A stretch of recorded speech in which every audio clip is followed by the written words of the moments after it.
daral sunu gan Diop Taïf salaamaaleykum. waaw Zor maa ngi leen nuyu di ziar mbokki auditeurs yi di ziar sama mbokki Jelmaan yi Rëbës ak prisonniers yëpp ak di ziar aussi collectif des détenus politiques. Fas yéene ànd ak Mouhamed Aliou Ba ci waxtaan bi yow yaay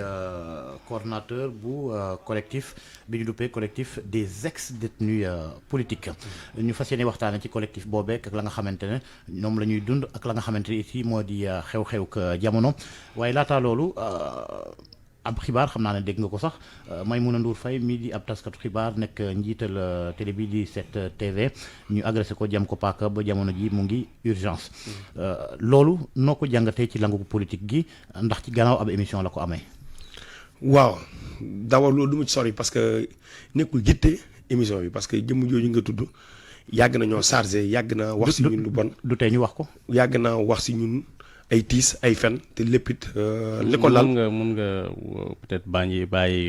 yenn wax yi peut-être à l'antenne. non may ma rek parce que. non on peut pas dire fen à l'antenne. nit ñu may bëriwul. parce que gis nga mag moo xam ne nii. boo teeloon ñëw ñaar juróom minutes yi moom. waaw mag moo xam ne nii yor nay bejjaaw. xool li xew Sénégal mu métti nekk tiis ba presse étrangère bi di ko rallier di wax ni li xew Sénégal ñu mosuñ ko gis si tooñ. si ay gor ñu jàpp leen toroxal leen ñenn ci journaliste si réew mi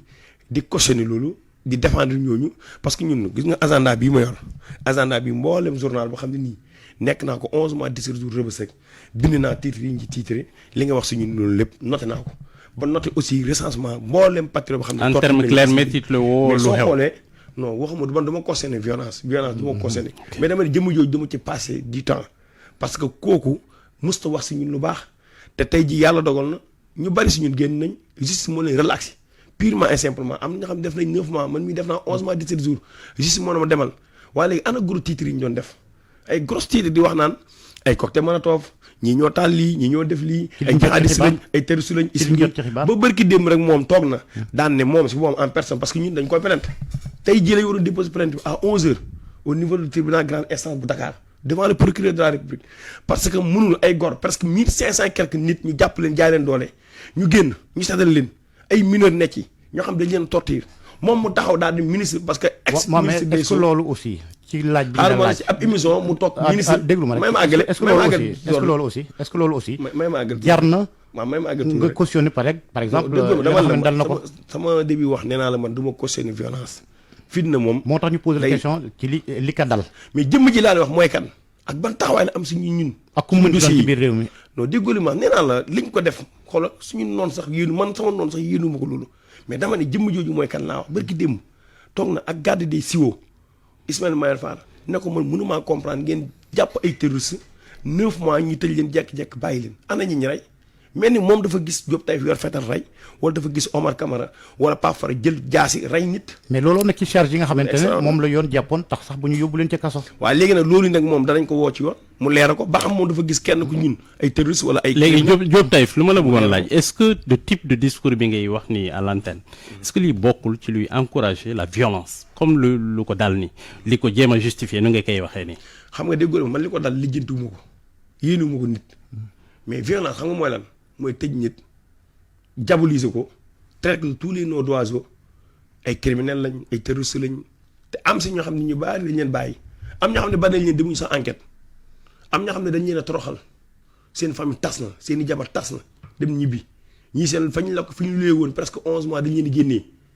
ñu si bari ñàkk seen loolu quelle est la responsabilité de Maïmouna Ndour Faye dans ça. non yow déggoo li may wax ne dama ne da nga ne waaw violence discours bi ma tenir est-ce que le discours violence man la violence man li ma jàppee violence mooy ay gor nga tiiñal leen. kan moo leen tiiñal c'est le parquet. non xam nga c'est man xam nga li may wax mooy dama ne. violence weesuwul parquet bi moo leen chargé. ñu rapporté ko violence weesuwul may ma dafa am violence weesuwul nga jàpp ay nit tëj leen presque 1 an presque 2 ans presque au moins am na xam ne am nañ fa 17 mois ba tey demuñu enquête ba tey banañ leen ba tey ñu ngi leen téye te amul benn preuve boo xam ne nii téye nañu ko seen loxo ne ñii lii lañ def. mais le ministère attends d'accord le ministère une minute le ministère de la justice dégg nañ ko muy wax c'est pas parce que on a libéré des gens que charge amul ci ñoom loolu dégg nañ ko mu wax loolu itam. mu ne parce que on a libéré des gens. oui c'est pas nee na c'est pas parce que libéré nañ ay nit que defuñu dara. léegi dama lay wax man mii comme exemple man mii justice moo mu relaxé purement et simplement ni mu jóob tey defoo dara te avant loolu. waaw événement ñoom Déthié Fall bi ñu leen jàppee 104 il était au nombre de 104 personnes bi ñu leen àtte procureur moo taxaw daan ne juge boog le président tribunal moo taxaw ne ñii waruñu woon sax di leen jàpp j'étais témoin bi ñu leen àtte mais man mii comme exemple wala keneen wala bon Mampaté Mbaye ni ñu ko def mooy lan toroxal ko yàq liggéeyam téye ko 9 mois. bàyyi ko loolu day am dans la justice que ça soit ici wala ailleurs je termine. avant je finis oui defal naa. non defal naa dama pare erreur justice yooyu am na. defal naa réew mu am rek réew mu baax erreur judiciaire day am Sénégal am France am États-Unis am na saa erreur judiciaire yoo xamante ni des fois day tax. jox ma exemple si aux États-Unis il y en a tellement. jox ma exemple. je ne peux pas te donner directement des exemples mais les erreurs judiciaires bokk na ci mais je veux dire est-ce que sur la base de ça mun nga jàpp ni justice amul. parce que lu c'est des erreurs judiciaires mooy tax léeg-léeg ñu ne la première instance boo fa jógee nga dem ci seconde bi boo fa jógee nga dem ci dernière bi. waaw xam nga erreur judiciaire ñun ñun ñi jàpp ñëpp acte et manœuvre à compromettre la sécurité publique charge yooyu da ciy bokk appel à l'insurrection man dañ maa accusé ne woon maa photo miiru Rebeuss ñu teg ma charge yooyu ma taxaw ñu bàyyi ma soo xoolee ñi ñu ba ñëpp mais nit noo ko mën a jàpp nga ne erreur judiciaire la yow benn yaa ngi koy bàyyi presque ñi ñu bàyyi fan yi mën na presque 300 et quelques kenn dimu ci enquête nga ne erreur judiciaire la kenn dimu ci enquête dañu leen ba noonu foofu mënuñu wax erreur judiciaire li ñu mën a wax ci ñooñu moom mooy yaay dool la rek loolu li ñu ci mën a wax moo di esprit bi nga xamante ne njiit réew mi wax na ko pacifier l'espace public ba ñenn ñi ñu bàyyi leen ñu jëm sax ci ab loi d'amnistie boobu loo leen ko noo leen ko jàppee yéen waaw mais loi d'amnistie boobu moom tëggu guyam la moom moo ko sàkk mais ñun sàkkuñu ko ñun ñim teg tiis ñim tooñ ñu sàkkuñ amnistie ñu li ñu sàkku moo ñu leeral mbir mi ñi xam ne dañ leen war a dédommager ñu indemniser leen moo war parce que man waxu Macky Sall du ma ci dóor sama doom parce que événement marché dafa romb mu ne comprendre naa samay gone réew loolu la wax li amoon doo amaat mu ñu mujj dañuy tëkku te pourtant dafa ñoo promettre ne dana def ab enquête benn commission mu enquête parce que événement marché 16 personnes ñoo ci faatu woon ba tey jii gasi amul lenn loo xam ne def na ci tey jii ñu compté 80 et quelques martyrs 80 et quelques martyrs bul fàtte ne am na si ñoo xam ne nii ba léegi Pastef moo yor seen dund seen famille am ñoo xam ne ay amputé lañ dañoo dagg seen tànk ay invalide ba léegi Pastef am na si ñu bari moo yor seen njàng moo yor lépp loo xam ne nii waroon nañ ko ak ñoom te pourtant loolu état la waroon waa léegi 2021 ba 2024 année état tey jii ñu ñëw ay heure rek dese ko mu naan damay def amnistie man damaa jàpp ne kuy amnistie mooy fàtte. te pourtant Macky Sall dañ koo laaj mu ne moom li am regretté ci dara bi mu demee sommet des Nations Unies bi ko TV5 indi dana li am événement yi am amul leen lam ci regretté bërki dem mu génn li am neexul da koo bëgg a fàtte ma jàpp ne BRT bi est-ce que bëgg nañu fàtte ko stade bii mu inauguré est-ce que bëgg nañu fàtte ko waaw kon suñu stade bii mu inauguré est-ce que bëgg nañu fàtte ko léegi pourquoi kon mu jékki-jékki ñëw daan ne événement yi dama koy fàtte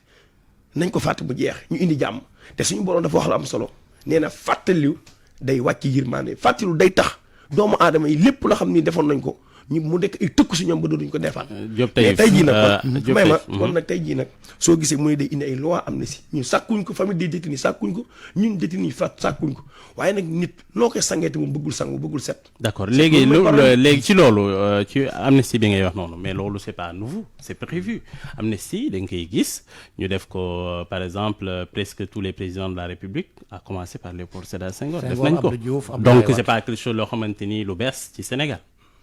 waa xam nga ki ñu amnistie ñi am na si ñëpp soo xoolee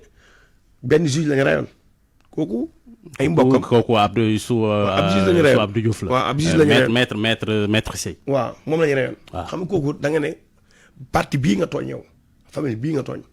mais Macky Sall événement yi dafa tooñ askanu Sénégal tooñu rek Ousmane Sonko Sénégal gépp la tooñ dama la jox exemple sa xalaat la may ma àggale dama la jox exemple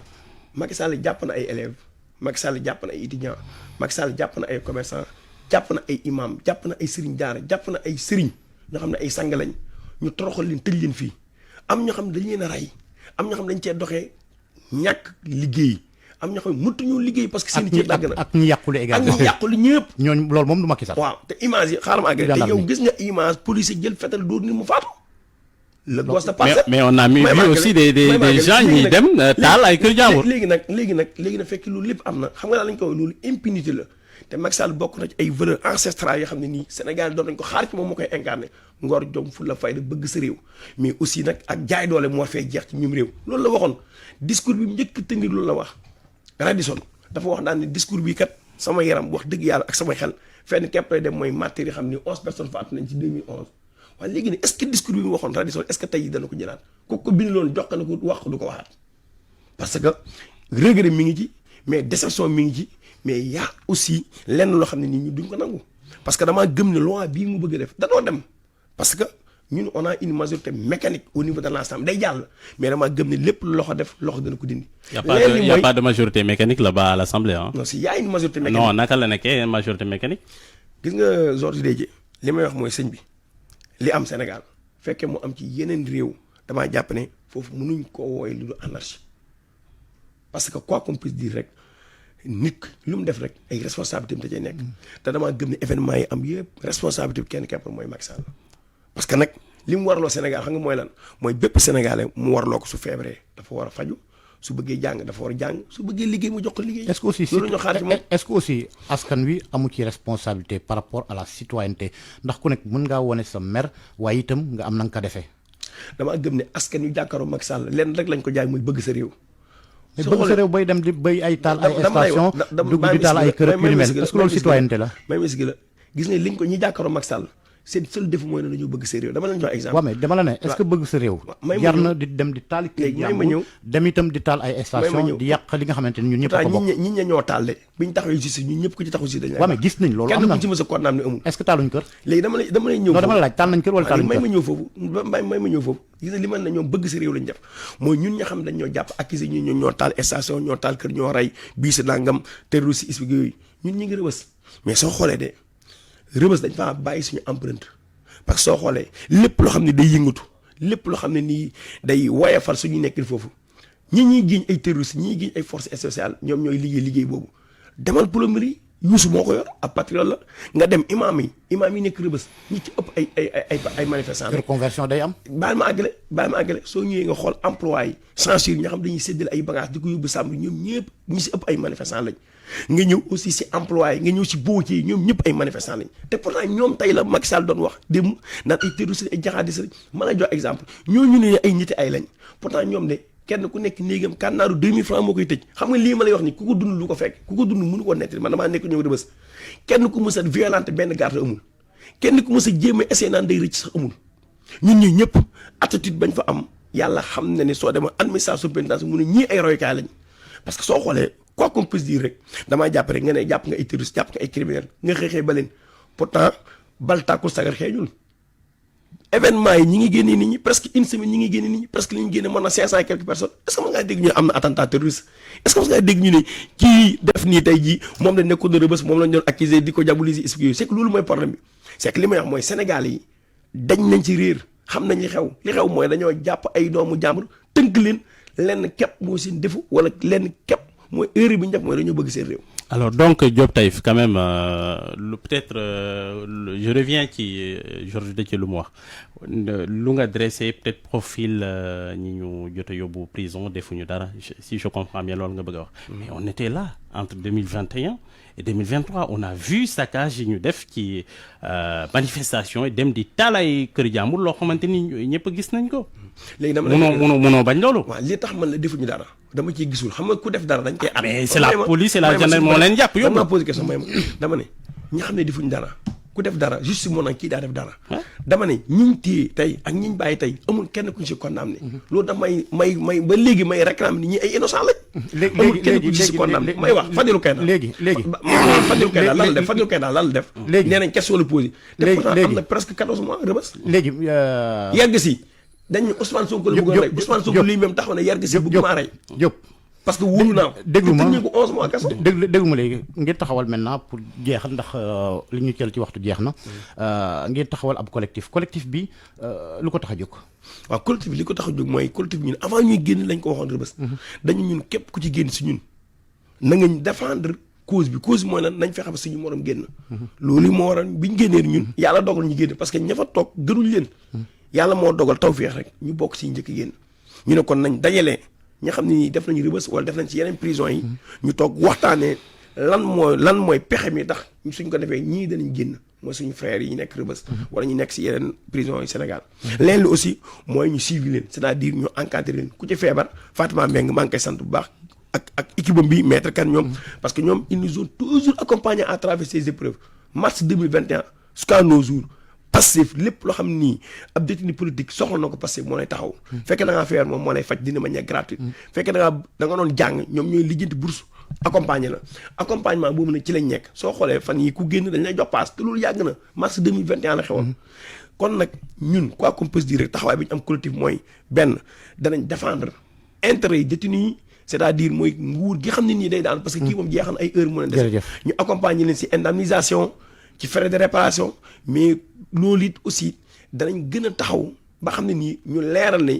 nguur gi li mu bëgg mooy ñi ma ba defuñ dara mais ñi ma téye ay terroristes lañ déedéet na bàyyi ñi ñu yàqule lan ngeen prévoir loolu ñi ñu yàqule lañ ñu cëraloon ci yàqule loolu nag état déggul ma si on est dans un état sérieux état loolu sama rôle du rôle collectif bi xam nga loolu kat loolu rôle état la waxtu wi jeex état la ñu bàyyi ak tëgg gu jërëjëf Diop Taïf jërëjëf Mohamed Alimou Ba di nuyu ak ziar soxna Naata Mbaye ak ñamu àndal ca TFM ñu yendook jàmm. Vous avez besoin de caution sur des